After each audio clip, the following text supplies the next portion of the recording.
Hosted by you/throw ice cream. This is the latest in a string of disagreements my wife, 37F, and I, 39M, have been having recently regarding our son, 12M, as he enters his teenage years. I met my wife in youth group before eventually getting married years later, but she's always been the stricter one between us. While I believe in being strict to a point, I think there are times when she has been unreasonably strict, times when I've had to step in and put my foot down. For example, I remember when our son asked to skip youth group one Friday to attend a friend's birthday party. She said no because God is supposed to come first. While I understood her point, I told her she was being unreasonable and that missing an occasional Friday wouldn't hurt. A similar situation occurred on one of his birthdays when he wanted to sleep in, but she wanted him to attend youth group. Again, I told her it wasn't a big deal. Although he was eventually allowed to stay home, she was upset in the car and for most of the time at church. In addition to this, she doesn't want him to have friends who aren't Christians, which has led to one of our bigger arguments. When I asked her why she felt that way, she pointed to mistakes she made after drifting from God following high school. She said she didn't want our son to make the same mistakes.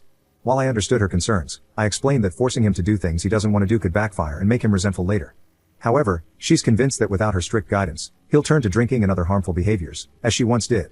She often says those memories haunt her, and she wants to protect him from experiencing the same regrets. The reason I'm writing this is because of our latest argument. She wants him to quit gymnastics, saying that being around a bunch of girls dressed like that is unhealthy and that God wants us to shield our eyes from distractions. She believes the sport offers too many opportunities for him to become lustful in an environment that seems normal.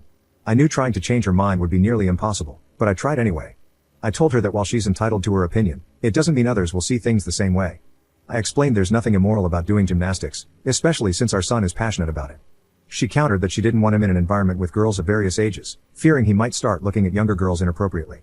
This is where I snapped. I told her that while I support her desire to discuss purity with him, she's wrong to impose her religious bias on everything and assume the worst about our son. I also told her she was wrong for viewing gymnastics in such a negative light. She responded by saying she would no longer drive him to gymnastics and that he would stop attending after the current class ends. I told her she was being unreasonable and over the top and that she was setting a distorted example of Christianity for him. The conversation ended abruptly because I had to go to bed for work the next morning, but she insisted on talking to me before I went. While I was at work today, my son called me to share what she had told him, that this would be his last semester in gymnastics and that it was her duty to protect him while he lives under our roof. When I got home, I wanted to discuss it over dinner. I told him he could take his food upstairs, but she insisted we eat at the table. After dinner, she reiterated that her decision was final, arguing that she's the one who has to drive him. When I tried to reason with her, she shut me down. Eventually, I reassured my son that I would handle it and told him not to worry. He seemed relieved, likely because he knows I usually side with him. However, I'm feeling torn. She's the only one available to drive him, as I'm at work during his classes. I'm considering arranging a carpool, but I'm frustrated that it has come to this. My bigger concern is her refusal to renew his enrollment, and I'm thinking about paying for it myself. However, since our finances are combined, I know she'll be upset, and the transportation issue would remain unresolved. I'm open to any advice on how to make this work. I believe she's wrong and that he shouldn't have to quit gymnastics based on her assumptions. However, I also know the deeper issue lies in our marriage. I've suggested counseling, but she refuses to go, so I've been attending alone, which has helped to some extent. I want to make things work, and I understand that her past experiences contribute to her strictness about keeping him close to God. Still, I disagree with her approach and am beginning to question whether I'll ever be able to fully reach her. Update 6 days later. It's been a couple of days since my original post, so I'll get right into it. The short version of last time was that my wife wanted my son to quit gymnastics because she thinks that being around other girls in gymnastics apparel would cause his mind to lust and be ungodly.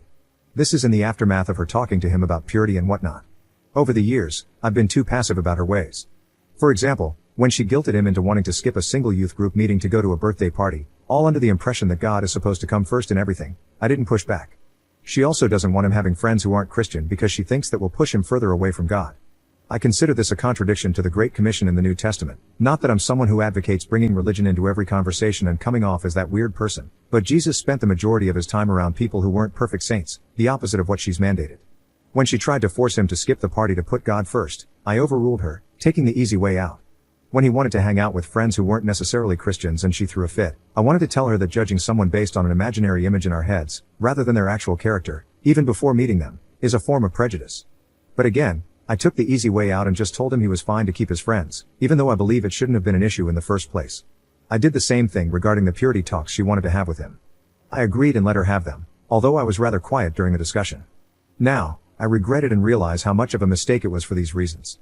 Being completely honest, this whole situation that has been brewing for years has made me grow tired of her religious nonsense, and somewhat of religion as a whole, since it can sometimes become a scapegoat for petty beliefs that people want to promote under the guise of something sacred. I think that's very manipulative. For years, I did nothing because the thought of separation and the opinions that would follow from our church, parents, and friends seemed overwhelming, considering how some really view divorce as taboo, even when it's none of their business. But honestly, I don't care anymore. I've been growing more numb to religion over the past few years because of her, and hearing her suggest that our son would look at girls in the very same environment he's grown up in for years in a lustful way just doesn't sit well with me, putting it nicely. She's sexualizing a sport and suggesting our son could become a predator if he stayed, which has resonated more than anything else she's ever done. It also makes me wonder if she doesn't have that kind of mindset herself already. So, what did I do? Before doing anything drastic, I decided to talk to her one-on-one about the matter. I asked if she had anything personal against gymnastics and told her that trying to make him quit would only make him hate us. She replied with something along the lines of how the world has a habit of making everything sexual, and that the gymnastics environment promotes girls in clothing that can easily be looked at wrongfully. She went on about how God wants us to have clean eyes, and so on. When I suggested that perhaps she was projecting her personal problems onto him, which I debated whether it'd be too harsh to say but chose to anyway, she just said no and didn't want to talk about it. I eventually asked if she'd be willing to go to counseling with me, suggesting a professional counselor in our area. She said no.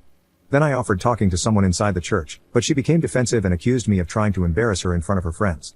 I explained that wasn't true and said she wasn't cooperating, even though marriage is supposed to be about working things out.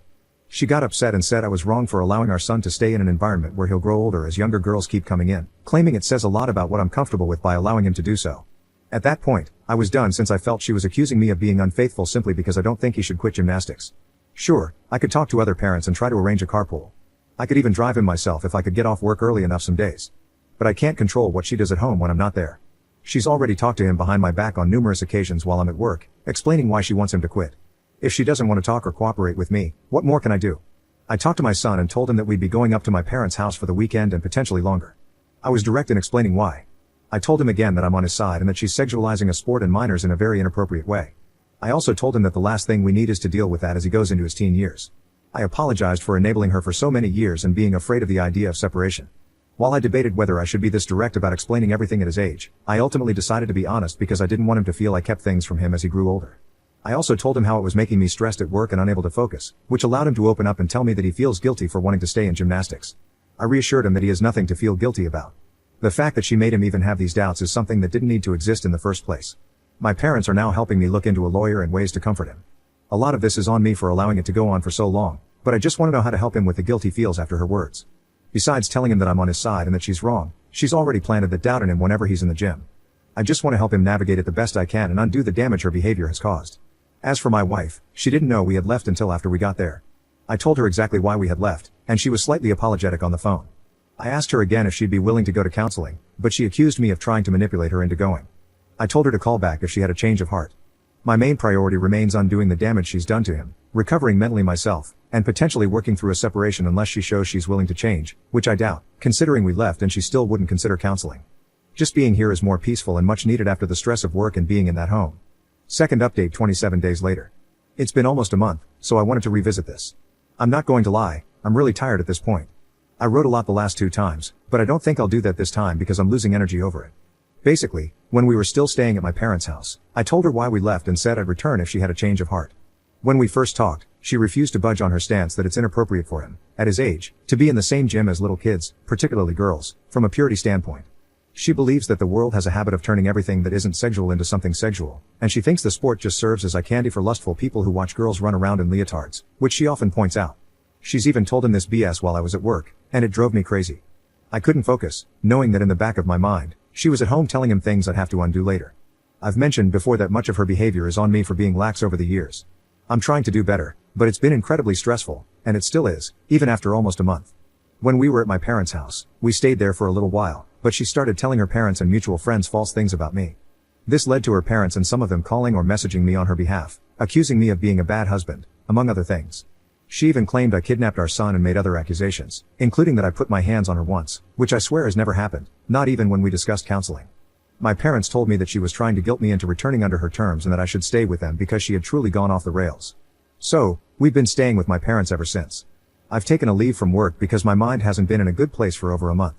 Everything that happened at our house, the new lies, the stress my son is feeling, finding a lawyer, and researching legal options with my parents has taken a huge toll. It's consumed a lot of my parents' time too, but they've been amazing, and I want to thank them properly when this is all over, or even before then. Between talking to the police and organizing documentation for them and my lawyer, I'm exhausted right now, and so are my parents. We're all still trying to figure this out, knowing it will likely be a long process. I don't care how much it costs to debunk her lies and get us both into therapy. My son, however, doesn't want to go. I told him, along with my parents, that he could go with me or alone if he wanted to, and that we weren't forcing him. He said he didn't want to at the moment, so we've left it for now. I've started talking to a therapist online in my spare time, and my parents are helping me pay for it a little. However, my son doesn't want to do gymnastics anymore. He's hard on himself for everything that's transpired, despite me and my parents reassuring him many times that none of it is his fault. I've taken responsibility for letting her behavior spiral over the years, but he's shown no desire to return to gymnastics. He's voiced guilt about being around girls and making them uncomfortable, even though he wasn't doing anything wrong. I told him that his mom put those ideas in his head and that they're not true, but I regret going along with her desire to teach purity and keeping us in a church that ostracizes people, like the girl I mentioned in a comment who was shamed for having a termination. That same church is now spreading her lies about me, and I have no intention of ever returning there. Regarding his schooling, that's another mess. He hasn't been attending class because she's contacted the school as well. My lawyer thinks it's best to hold off on sending him back for the time being, both for his well-being and because she might show up there. However, he wants him to return sooner rather than later, and I do too. I'm looking into whether he can complete most of his work online, but I'm still working on that. Most importantly, I'm trying to encourage him to speak to a professional about his feelings, someone who can help him in ways that I can't, and to support him until he decides to take that step. From a mental standpoint, he feels guilty, not just about what happened with his mom but also because of the things she said about him lusting after girls without realizing it at gymnastics. I don't want him developing a complex over her nonsense. My main priority now is getting a divorce after this final straw. I can't take it anymore, and I don't know how much longer this will continue. It'll probably take a while, but he's tired of gymnastics, he's not in a good state, and my parents believe he should see someone sooner rather than later. I'll probably make him go at some point, but I'm trying to figure out the best way to do so without making him feel forced, resentful, or unwilling. If anyone has advice on how to approach this in a way that encourages him to go without upsetting him, I'd really appreciate it. It hasn't been easy on him, and I just want this nightmare to be over. I'm aware this is the consequence of letting small things slide over the years, which have now escalated into something huge. But if we can come out of this all right, I hope we'll both somehow be stronger in the end.